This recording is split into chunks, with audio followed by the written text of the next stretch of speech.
Hello everyone, कैसे हैं आप लोग। उम्मीद करते हैं अच्छे होंगे और आप लोग की तैयारी अच्छी चल रही होगी।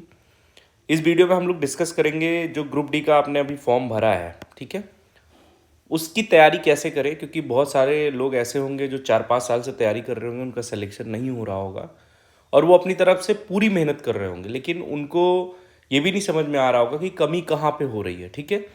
तो ये वीडियो आप अगर बिगिनर हैं तो भी आप 4 महीने में कैसे ग्रुप डी को आसानी से क्वालिफाई कर सकते हैं। अगर आप एनटीपीसी की तैयारी कर रहे हैं या एसएससी की भी तैयारी कर रहे हैं तो आप प्लीज़ चैनल को सब्सक्राइब कर लीजिए। और ये वीडियो आपके लिए होने वाली है बिल्कुल A to Z। मैं आपको सारी चीज़ें बताऊंगा कि बुक्स कौन सी है, हमारे कौन सी बुक्स से पढ़नी है, कौन से चैनल को हमको फॉलो करना है, कहाँ पे क्या मटेरियल हमको पढ़ना है, क्या गलतियाँ नहीं करनी है। क्योंकि देखो, वन डे एग्जाम्स में ना अगर आप ये पता चल जाए कि हमको क्या गलती नहीं करनी तो आपको सिलेक्शन हो जाएगा, ठीक है। तो सब कुछ स्टार्ट करते हैं। मैंने 2 बार ग्रुप डी का जो है परीक्षा क्वालिफाई किया है। अब लोग कहेंगे ग्रुप डी का 2 बार क्यों किया है, तो भाई देखो, पहली बार किया था तो फिजिकल नहीं हो पाया था, दूसरी बार में भी एनटीपीसी का हो गया तो इसलिए ज्वाइन नहीं किया, ठीक है। पूरा सब कुछ बताएंगे। और किसी भी एग्ज़ाम में आपको सफलता लेने के लिए सबसे पहले आपको उसके सिलेक्शन प्रोसेस को अच्छे से समझना चाहिए, सिलेबस को समझना चाहिए। सिलेबस का खेल ही है 90%। सिलेबस जिस दिन आपने समझ लिया और उसको कंप्लीट कर लिया, उस दिन आपका सिलेक्शन हो जाएगा। चलिए स्टार्ट करते हैं वीडियो। सबसे पहले देखो, इसमें ये CBT 1 का एक एग्ज़ाम होता है, ठीक है। इसमें जहाँ पे आपने देखा जो सिलेक्शन प्रोसेस है उसमें पहले CBT 1 होता है, मतलब पहले आपकी प्री परीक्षा जिसको आप बोल सकते हैं। इसको जब आप पास कर लेंगे तो आपको PET होगा, फिजिकल एफिशिएंसी टेस्ट होगा, और उसको भी जो पास कर लेगा उसको फाइनली DV और मेडिकल के लिए बुलाया जाता है, डॉक्यूमेंट वेरिफिकेशन और मेडिकल के लिए, ठीक है। ये पूरा प्रोसेस एग्ज़ाम के बाद 4 से 5 महीने आप समझ लीजिए चलता है। अब आगे बात करते हैं कि CBT 1 एग्ज़ाम में क्या क्या आता है। तो मोटा मोटा आप देखेंगे तो CBT 1 एग्ज़ाम में गणित के 25 प्रश्न आते हैं, जिसमें आपको 25 में से 25 लाने की ट्राई करनी चाहिए अगर आप ग्रुप डी में सिलेक्शन लेना चाहते हैं और फर्स्ट अटैम्प्ट में सिलेक्शन लेना चाहते हैं तो ये बहुत ही अच्छा तरीका है। फिर रीजनिंग में आपको 30 प्रश्न मिलेंगे, 30 क्वेश्चन इन रीजनिंग, ठीक है। और साइंस के 25 क्वेश्चन। साइंस बहुत इंपॉर्टेंट है और साइंस कहाँ से कैसे आपको ख़त्म करना है ये सब चीज़ हम लोग बताएंगे। फिर जीएस, इस साल तो उसने सारा करंट अफेयर जीएस में पूछ लिया, तो 20 प्रश्न आपको मान के चलना है कि करंट अफेयर के 20 प्रश्न आपको अभी से पढ़ने हैं, ठीक है। तो कुल मिला के 100 प्रश्न आते हैं। कितने प्रश्न हो गए अपने? 25, 25, 50, 80, 20, 100 क्वेश्चन आपको देखने को प्री में मिलेंगे CBT 1 में, ठीक है। जिसमें आपको टारगेट करना है 85 मार्क्स लेके टारगेट चलना है आपको, ठीक है। अब उसके बाद जब आप पीटी क्वालिफाई करेंगे, सॉरी, आप जब CBT 1 क्वालिफाई करेंगे तो आपको पीटी देना पड़ेगा, जिसको हम बोलते हैं फिजिकल एफिशिएंसी टेस्ट, ठीक है। इसमें क्या है, पुरुषों के लिए जो है, हमारे जो भाई लोग हैं उनके लिए रनिंग होगी। रनिंग में आपको 1000 मीटर दौड़ना होगा 4 मिनट 15 सेकेंड में, 4 मिनट 15 सेकेंड में 1000 मीटर।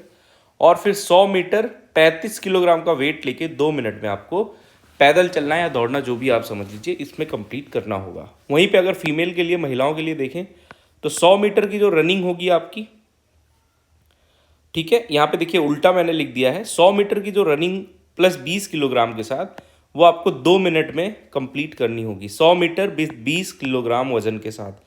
और 1000 मीटर की रनिंग जो होगी वो 5 मिनट 40 सेकेंड में आपको खत्म करना है। तो कुल मिला के आप समझे, दिमाग में अभी क्या रखना है कि CBT 1 है अपना, फिर पीईटी। तो कुल मिला के खेला जो होता है आपका यहीं पे होता है, क्योंकि यहाँ तो पीईटी लगभग लोग क्वालिफाई कर लेते हैं, लेकिन उसके बाद जब फाइनल कट ऑफ आती है तो वहाँ पे मार्क्स इंक्रीज होते हैं, ठीक है।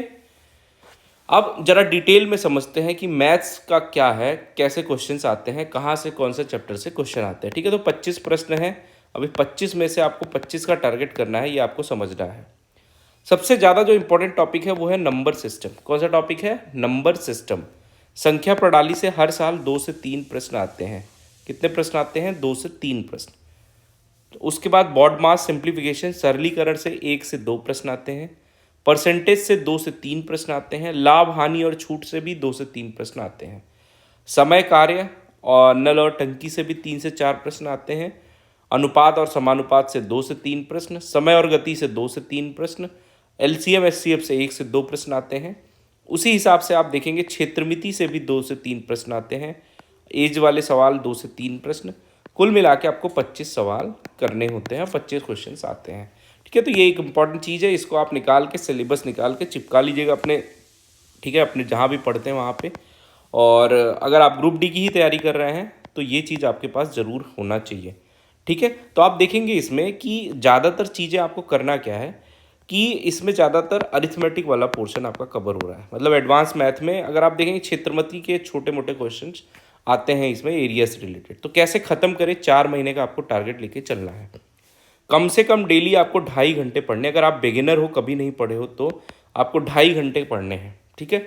2 घंटे मैथ के चैप्टर्स लगाने हैं और 30 मिनट आपको कैलकुलेशन करना है।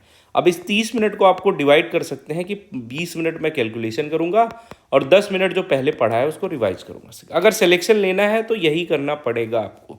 अगले 4 महीने आपके यही टारगेट होने चाहिए, ठीक है।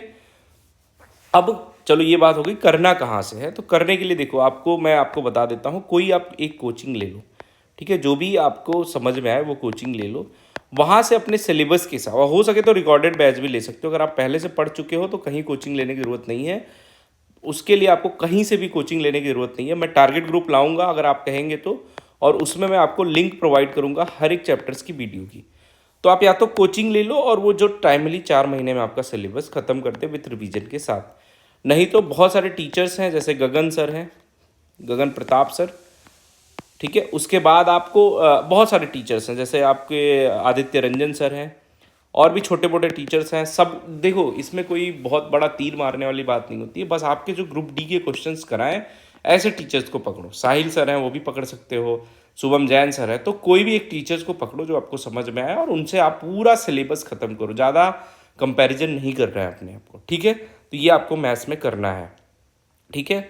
उसके बाद क्या करना है, रीजनिंग में भी देखो आप यहाँ से देखोगे तो एनालॉगी के 3 से 4 प्रश्न आते हैं, कोडिंग डिकोडिंग के 2 से 3 प्रश्न, सिलॉग के 2 से 3 प्रश्न, कथन और धारणाएं निष्कर्ष जो एजम्पशंस वाले क्वेश्चन 3 से 4 प्रश्न, ऐसे गणितीय संक्रियाएं 2 से 3 प्रश्न, 3 से 4 क्वेश्चन श्रृंखला वाले सीरीज वाले आते हैं।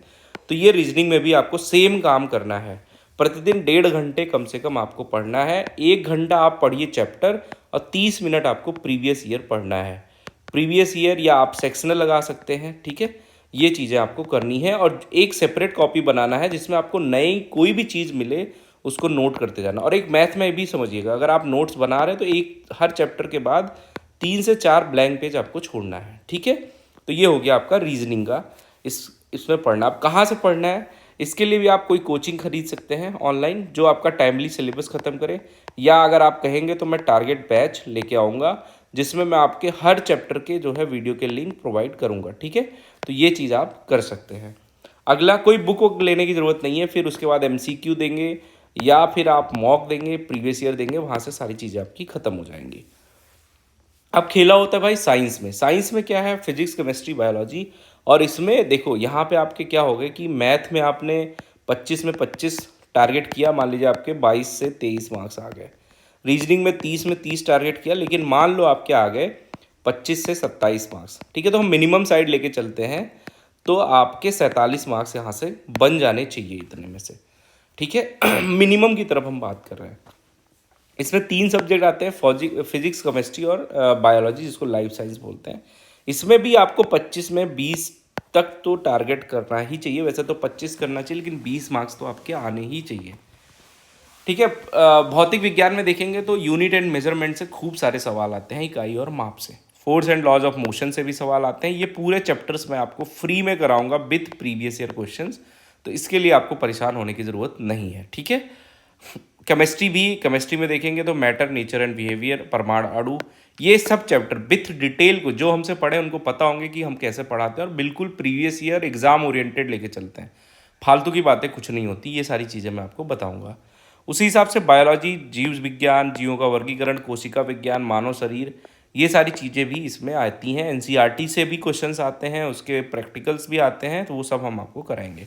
साइंस कैसे करना है, बहुत अच्छा तो सोर्स है, मैं आपको बता दूं, 9वीं और 10वीं की, चाहे आप इंग्लिश मीडियम हो हिंदी मीडियम, वो ले लो और लाइन बाय लाइन पढ़ लो।